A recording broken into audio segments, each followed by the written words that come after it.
Well, you mentioned the federal election, and it's interesting you say that after a federal and state sitting week. Well, look who you find here on the streets of Chapel Street here in Melbourne, Senator Jane Hume. Nice to have you on the program. Good to be here, Simon. So what's the mood like here in Paran? Now, for our national audience, this is an area in a southeast. We're actually standing in McNamara at the moment. So what are you picking up from this state by-election that might translate for the federal election? Well, this is a seat that the Liberals haven't held for around 10 years or so, but you can feel a shift going on.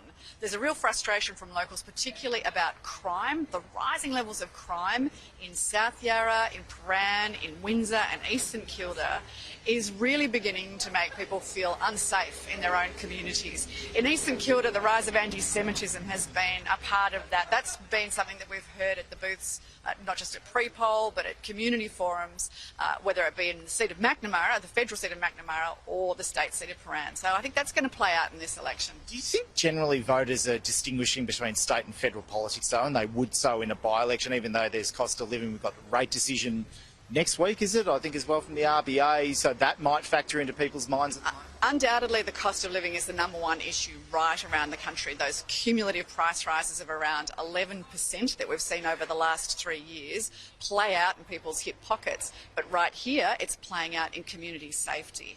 In Chapel Street, this was a very vibrant retail strip, but you don't need to go too far to see a whole bunch of for lease signs up and shops, businesses going out of business. About 27,000 small businesses have gone out of business under this Labor government federally, but here in Victoria, it's even more profound. And one of the reasons for that is community safety. I spoke to a whole bunch of female business owners down here. They were saying that there are occasions that they have to shut their shop and shut customers into their shops because of the crime, the vandalism or the poor behaviour, antisocial behaviour going on the street. The problem, of course, is that the police stations have shut down. Malvern Police Station shut down, Paran Police Station shut down, so you can't get help.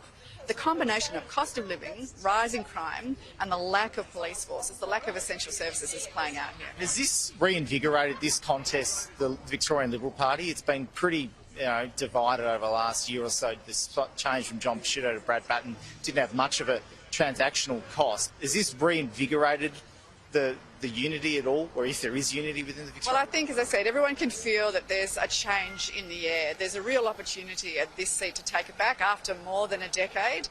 Werribee is an interesting one too. We'd be hoping to see a really big shift there at a seat that we've never held in an area that probably wouldn't be traditional Liberal heartland. But you can feel that there's something going on here, and that's a very positive sign. They don't like Anthony Albanese. They absolutely do not like the Allen government. They like what they see in Rachel Westaway here in Paran, so we'd be hoping for a very positive outcome. All right, well, Senator Jane Hume, thanks. Where would you rather be, Canberra or Chapel Street? Always Melbourne, always Victoria. Fair enough. I'll be the same too. Senator Jane Hume there. Laura joining us here on the hustings. The pre-poll just behind me. Still pretty quiet, but the by-election day is tomorrow here in Paran and also over in the Western Werribee.